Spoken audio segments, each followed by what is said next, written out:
Hello, lovely viewers. You are most welcome to our channel Poetry Online.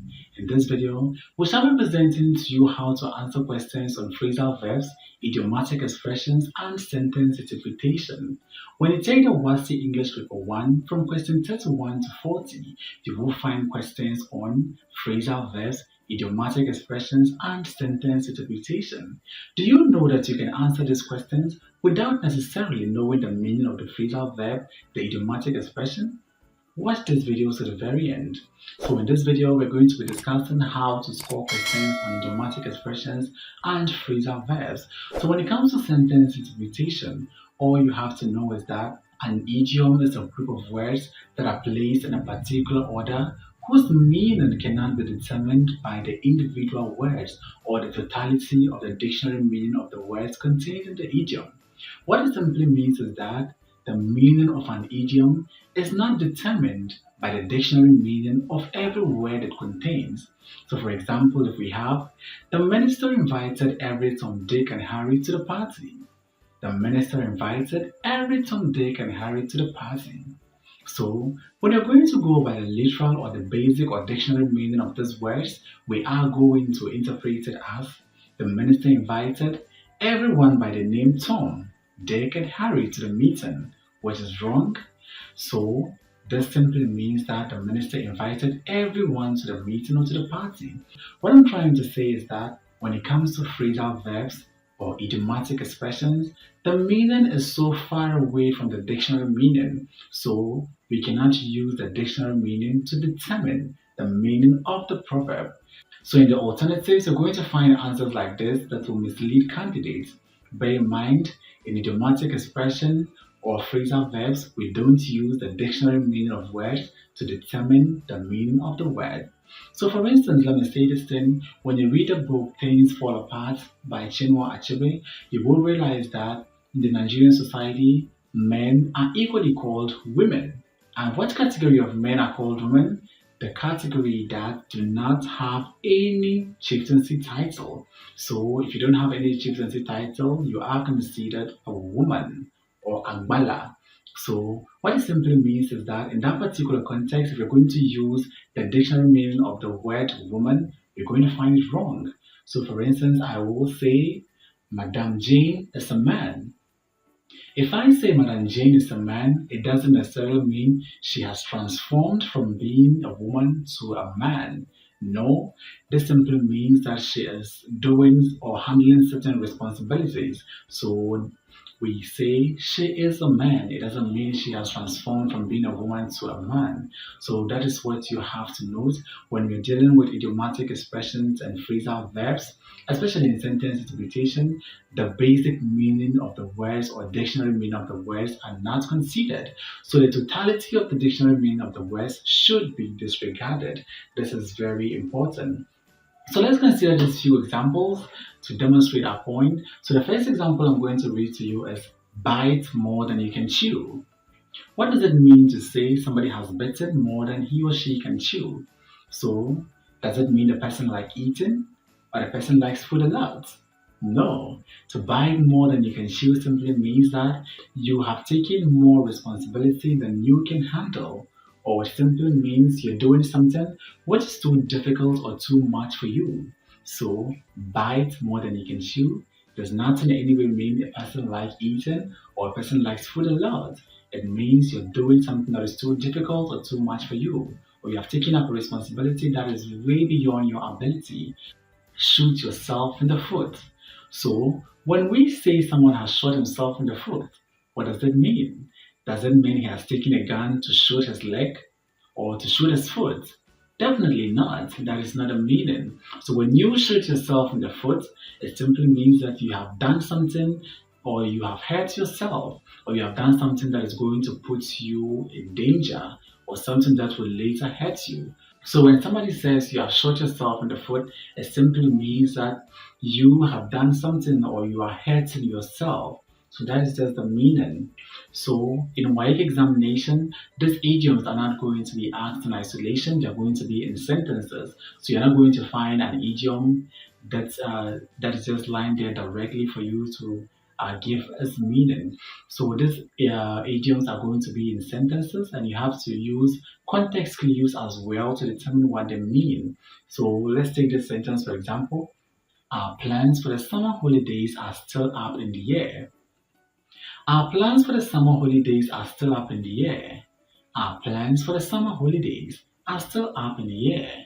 What does this sentence mean? So, still up in the air.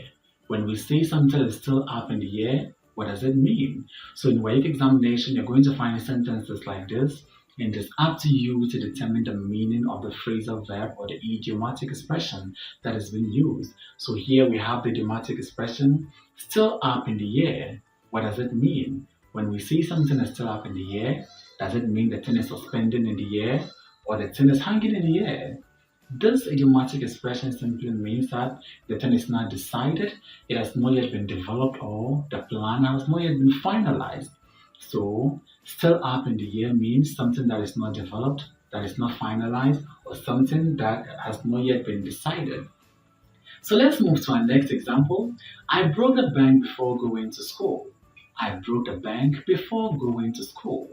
So the idiomatic expression here is I broke the bank. What does it mean to break a bank before going to school? So does it mean the person stole money? Or it means the person destroyed the properties in the bank?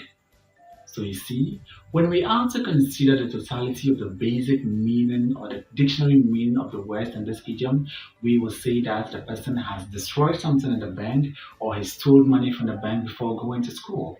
But this is not so. What it is simply trying to say is that schooling or education is costly. To break a bank simply means costly or expensive. So that is the meaning of this idiom. So in answering questions on idioms, we have to disregard anything that has to do with the totality of the dictionary meaning of the words. This is very important. So let's move to our next example. So women go under the knife for cosmetic surgery. Women go under the knife for cosmetic surgery. So the idiomatic expression here is to go under the knife. What does it mean to go under the knife? Women go under the knife for cosmetic surgery.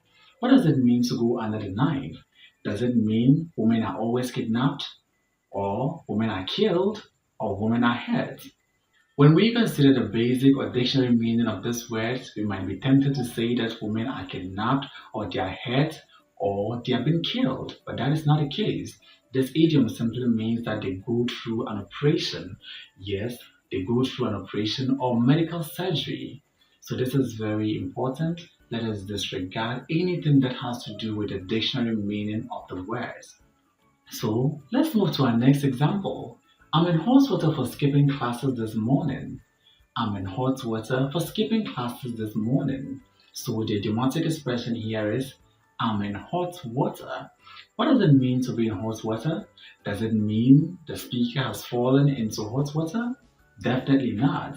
This is an idiomatic expression that means that the speaker is in a difficult situation for doing something wrong, or the speaker is in trouble. So when you are in trouble, you say you are in hot water. It doesn't necessarily mean that you fell into a bowl of hot water or a bowl of hot water has been poured on you. No.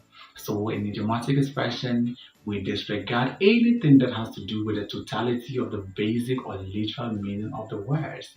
So let's now discuss some tricks that we can use to score questions on idiomatic expressions, phrasal verbs, and sentence interpretation. And one of them has to do with eliminating all responses that focus on the totality of the dictionary meaning of every word in the idiom. So we have to eliminate all responses that focuses on the totality of the dictionary meaning of every word contained in the idiom. Let's use these questions to demonstrate this point. Finding her missing earring was like looking for a needle in a haystack. Finding her missing earring was like looking for a needle in a haystack. This means that she A.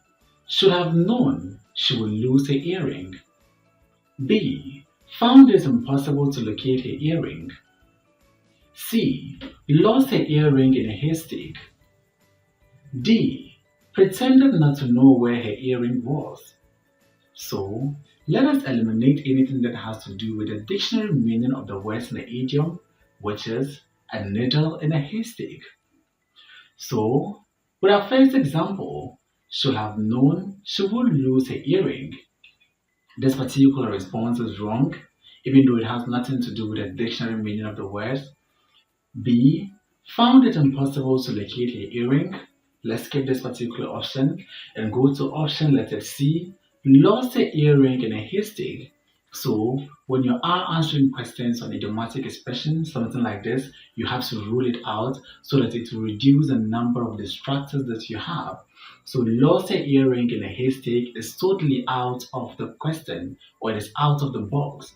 Therefore, it is important for us to eliminate it so that we can focus on the alternatives that might be potential answers. So when we rule that out, we now left with three options: A, B, and D. So pretended not to know where her earring was is equally out of the picture. So when we take it off, we're now going to have A and B. So A says, should have known she would lose her earring. This answer is equally wrong. So the correct answer to this question is B, found it impossible to locate her earring. So with our next question, by working part-time in the school and full-time in the army, Mr. Kofi managed to get the best of both worlds. By working part-time in the school and full-time in the army, Mr. Kofi managed to get the best of both worlds. So let's read the alternatives. A says he worked on two planets. B served as a manager in the school and in the army. C enjoyed the opportunities of working in both places at the same time. D worked at the school at night and in the army during the day. So let's try to eliminate any answer that has to do with the basic or the totality of the dictionary meanings contained in the idiom. So he got the best of both worlds. So option letter A worked on two planets. This answer is out of the picture, so we have to rule it out to reduce the number of distractors. Then served as a manager in the school and in the army. The question never stated anything like that. So we have to eliminate these particular responses as well. Then when we go to D, worked at the school at night and in the army during the day. This has nothing to do with to get the best of both worlds. So option letter D is equally wrong. So we are left with option letter C. Enjoy the opportunities of working in both places at the same time. So the correct answer to this question is C. Enjoy the opportunities of working in both places at the same time. So it is easy if you really know what to do. So when you're answering questions on idiomatic expressions, we expect you to use the simple tricks. Let's move to our next example. I go to the cinema once in a blue moon. This means that I go to the cinema once in a blue moon. This means that A. Always go when the moon is blue. B. Go to the cinema only at night. C. Go to the cinema infrequently. D. Frequently go to the cinema. So let's eliminate any answer that has to do with the totality of the basic or dictionary meaning contained in the idiom once in a blue moon. So when we consider option letter A, always go there when the moon is blue. This is wrong. This answer dwells heavily on the dictionary meaning of the idiom once in a blue moon. Once in a blue moon doesn't mean to go there when the moon is blue. So this is out of the picture. Let's go to the next alternative, which is go to the cinema only at night. This is equally wrong. Then go to the cinema infrequently, also wrong. So the correct answer to this question is D, frequently go to the cinema. The next thing you have to do when answering questions on idiomatic expressions have to do with eliminating all illogical responses. So illogical responses are responses that do not make any sense at all. So you have to remove them. Usually when the responses heavily dwell on the dictionary or basic meaning of the words, they become illogical. Let's consider the following examples. So with our first example, the man will pay back your money when pigs fly. The man will pay back your money when pigs fly. This means that the man A will send pigs flying with your money. B. Intends to buy pigs with your money. C. Is waiting for pigs to fly before he pays back your money. D. Would never pay you. So, the idiomatic expression here is when pigs fly. What does this mean? Does it mean we'll send flying pigs with your money? Definitely, this is not the correct answer. So we have to eliminate this. This answer heavily dwells on the basic or dictionary meaning of the words. So the response is illogical. So this answer is completely illogical. So we have to rule it out. So the next alternative says intends to buy pigs with your money. This answer is equally wrong. Then the next option says is waiting for pigs to fly before he pays back your money. Waiting for pigs to fly before he pays back your money. So this answer is equally illogical. It doesn't make any sense at all. So we have to eliminate it. And when we eliminate all these responses, we will be left with option letter D, which says will never pay you. So the correct answer to this question is D, will never pay you. So you don't necessarily have to know the meaning of the idiomatic expression or the phrasal verb before you can choose the right answer. Once you follow these basic principles or once you follow these basic tricks, you can do it. Let's go to the next question. Of late, food staff in the city calls an arm and a leg. Of late, food staff in the city calls an arm and a leg. What does it mean to say something costs an arm and a leg? So A, foodstuffs are very expensive. B, foodstuffs are sold in distant areas. C, one must use arms and legs to get foodstuffs. D, there is scarcity of foodstuffs in the city. So let us try to eliminate all illogical responses. Let's start with option letter C. One must use arms and legs to get foodstuffs. This is highly impossible. So this particular response is illogical. Let's erase it so that we'll be left with 3 distractors. So now, when we take out option letter C, we're now left with A, B, and D. So let's consider option letter B. Foodstuffs are sold in distant areas. This particular response is equally not correct. So let's erase it. We're now left with A and D. So A says foodstuffs are very expensive, and D says there is a scarcity of foodstuffs in the city. So an arm and a leg definitely means foodstuffs are very expensive. So option letter A is the correct answer. Next example. The test today was a piece of cake. This means that the test today was a piece of cake. A piece of cake was drawn on the board. B. We were asked to write about a piece of cake. C. The test was very easy. D. A piece of cake was distributed among candidates. So it is now left unto you to decide what a piece of cake means. Does it mean a piece of cake was drawn on a board? Definitely not. B. We were asked to write about a piece of cake. This particular response is equally wrong. Then let's skip option letter C and go to D. A piece of cake was distributed among the candidates. This is equally wrong. So the correct answer to this question is C. The test was very easy. Simple, isn't it? Just follow these basic principles or traits and you are going to get 10 over 10 in that particular section. So with our last example, John let the cat out of the bag about his parents' divorce. John let the cat out of the bag about his parents' divorce.